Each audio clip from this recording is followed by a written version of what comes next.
위원장 협의기구 출범식을 축하드립니다.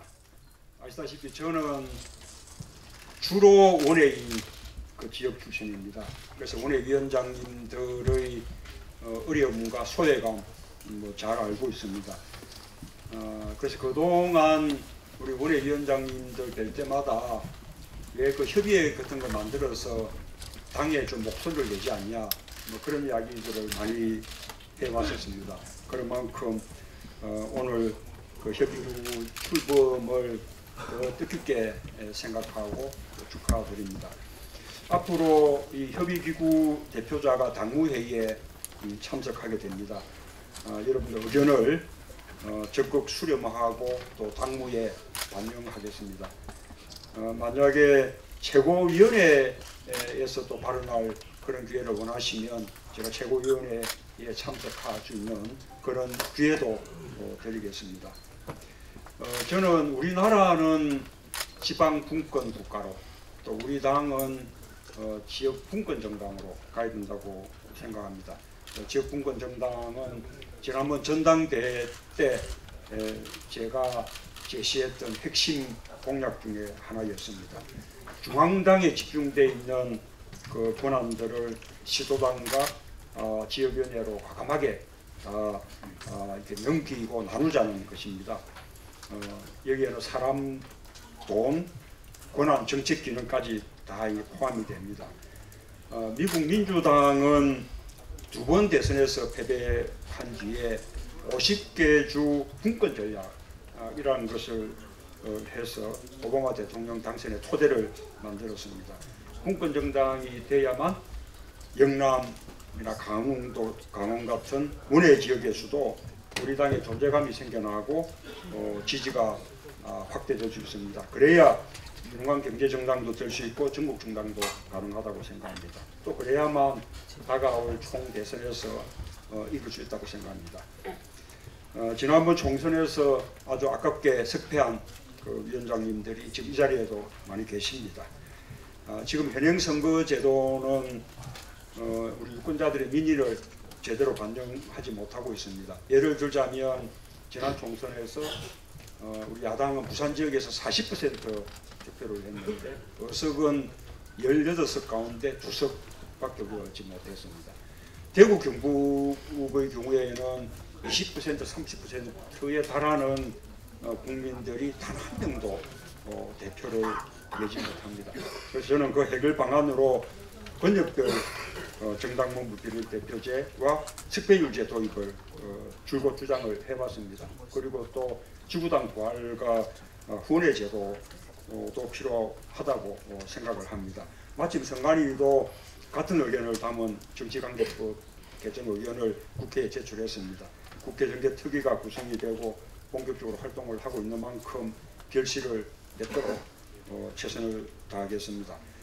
오늘 우리 원외 지역위원장 협의기구 출범이 우리 당의 지역분권 정당 또 전국정당으로 가는 힘찬 출발이 되기를 희망합니다. 지역분권 정당 추진당과 함께 우리 그 협의기구를 지역분권 정당을 함께 논의하는 가장 중요한 핵심 파트너로 생각하면서 앞으로 머리를 맞대고 함께 이렇게 가자는 그런 말씀을 드립니다. 축하드립니다. 고맙습니다. 오늘 우리 당의 핵심 중진 의원들이 의총에는 잘 다 안 모이신데 다 모인 것 같습니다. 우리 안철수 대표, 박지원 대표, 문희상 대표님들 이렇게 이런 분들이 오신 걸 보면 여러분들을 정말 격려하고자 하는 진심이 전달된 것 같습니다. 다른 분들이 말씀을 더 귀한 말씀 주시기 때문에 짧게 하겠습니다. 당대표님 말씀에 이하 동문이고요. 이런 말이 있지 않습니까? 눈물 젖은 빵을 먹지 못해본 자는 인생을 모른다. 원외 지역위원장을 해보지 않은 분들은 정치를 모른다.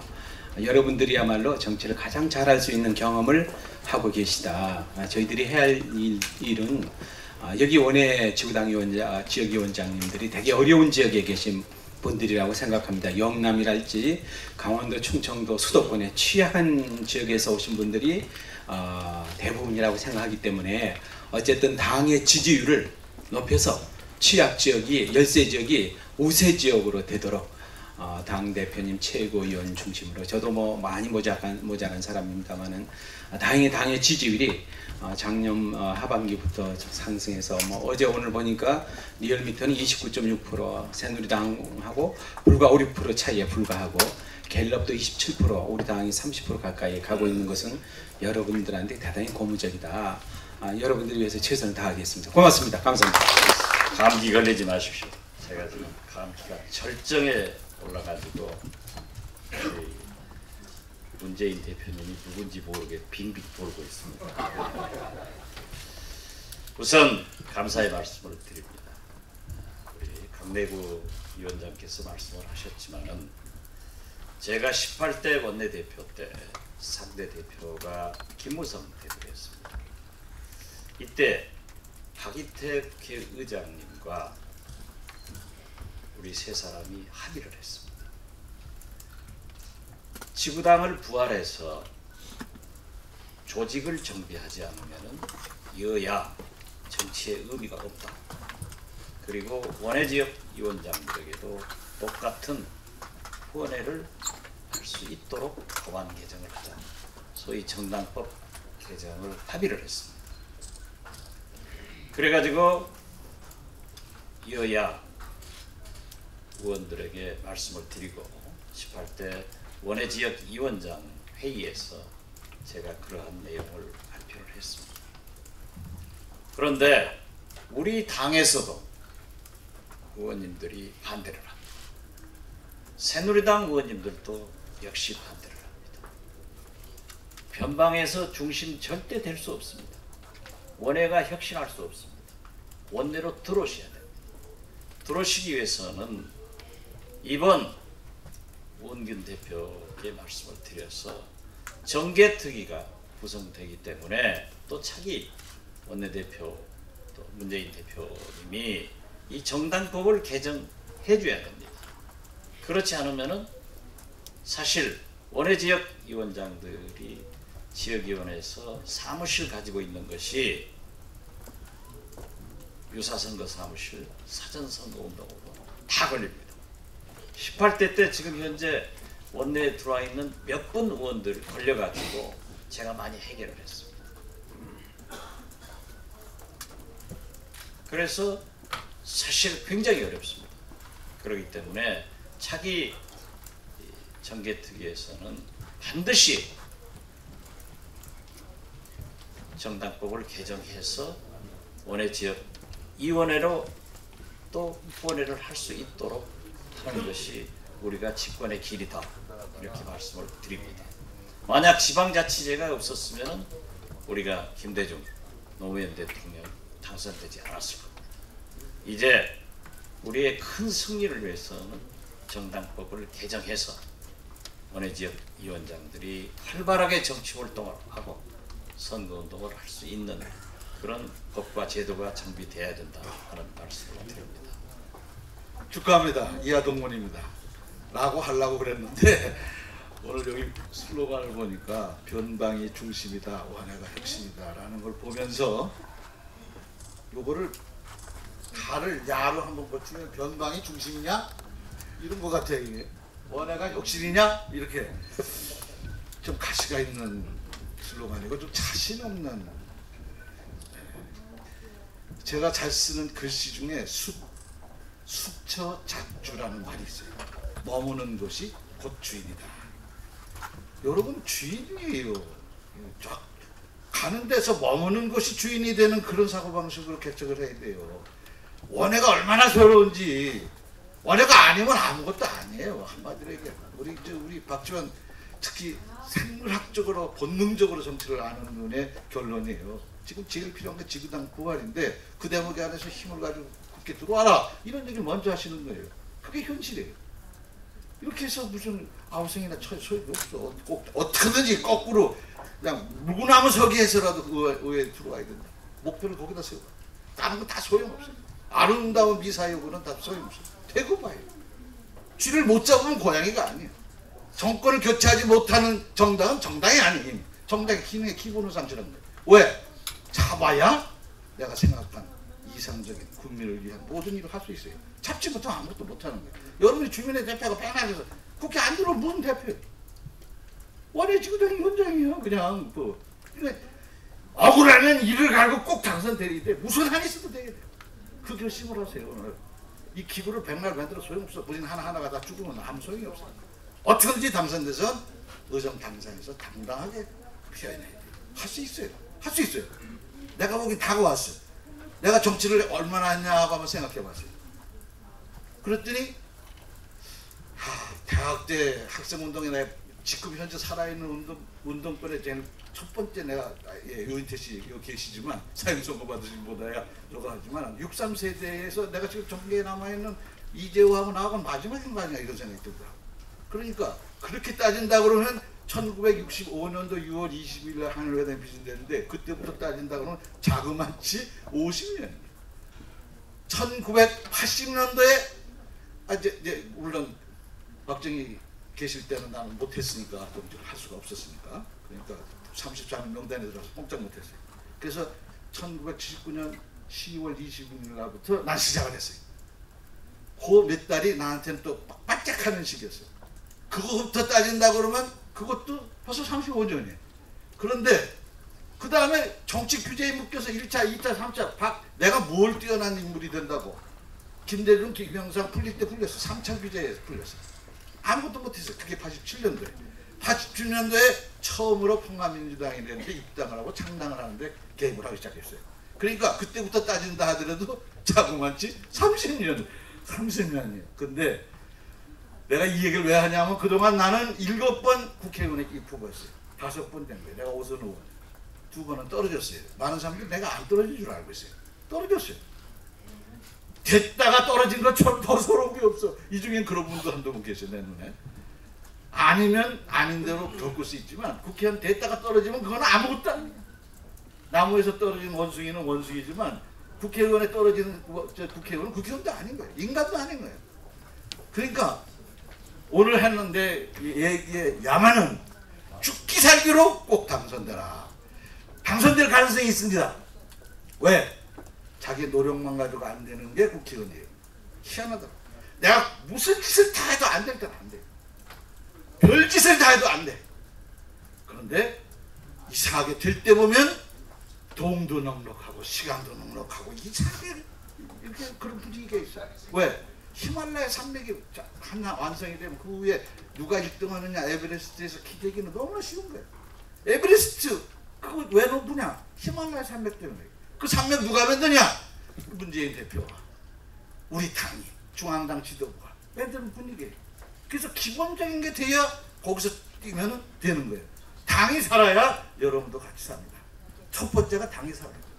당이 살 수 있도록 분위기는 물론 국민과 함께 여러분이 만들어주는데 큰 결정적인 역할을 한다.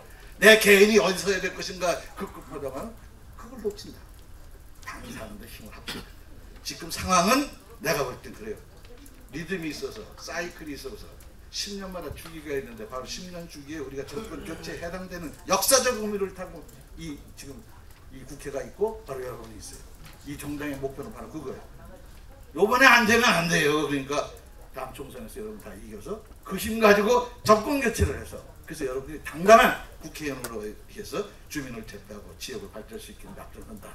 그걸 할 수 있다. 라는 자신감을 가지시길 바랍니다. 지금 여기 대표 다 계시니까 여기 있는 분이 힘만 합치면 다 돼요. 어느든지 개혁 세력과 통합 세력의 힘을 합쳤을 때 우리는 이겼어. 한 번도 진 역사가 없어. 그것이 깨지면 졌어요. 세상 없어도 졌어요. 지금이라도 힘을 합치는 데 앞장서야 돼요.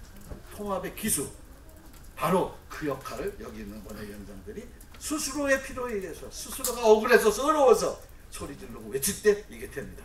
그 일을 하는데 앞장설 것을 다짐하는 자리가 되기를 간곡히 당부드립니다. 감사합니다. 네, 좋은 자리 만들어 주시고 초대해 주셔서 감사합니다. 이렇게 선거 때 함께 다니면서 고생하신 분들 포함해서 정말 그 옛날 기억들이 새록새록 나는 얼굴들입니다. 여기 계신 분들이 우리 당의 가장 든든한 기반이자 토대입니다. 그리고 또 각 지역마다 국민과의 접점, 소통 책임자이기도 하다는 그런 생각들을 해봅니다. 제가 여의도 와서 저도 아직 2년 정도밖에는 되지 않았습니다만 와서 보면서 느낀 점 중에 하나가 항상 상대가 있지 않습니까? 뭐 당내도 있고 또 다른 당도 있고 항상 상대방이 있는데 그 상대방과 치열하게 이제 그 국민들을 위해서 경쟁을 하다 보면 자칫 국민을 잃어버릴 때가 있는 것 아닌가 그런 생각들을 해봅니다. 정말 그 상대방만 쓰러뜨리면 우리가 이길 거라고 착각에 빠질 수가 있는데 사실은 심판이 국민 아니겠습니까?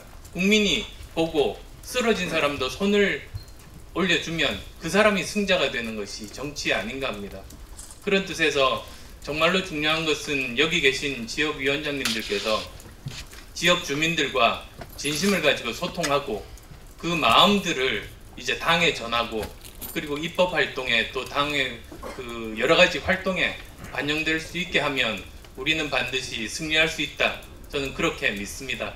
그리고 또 여기 계신 분들 내년 총선에 또 반드시 그 승리하셔서 등원하시면 좋겠다는 그런 생각들도 해보게 됩니다.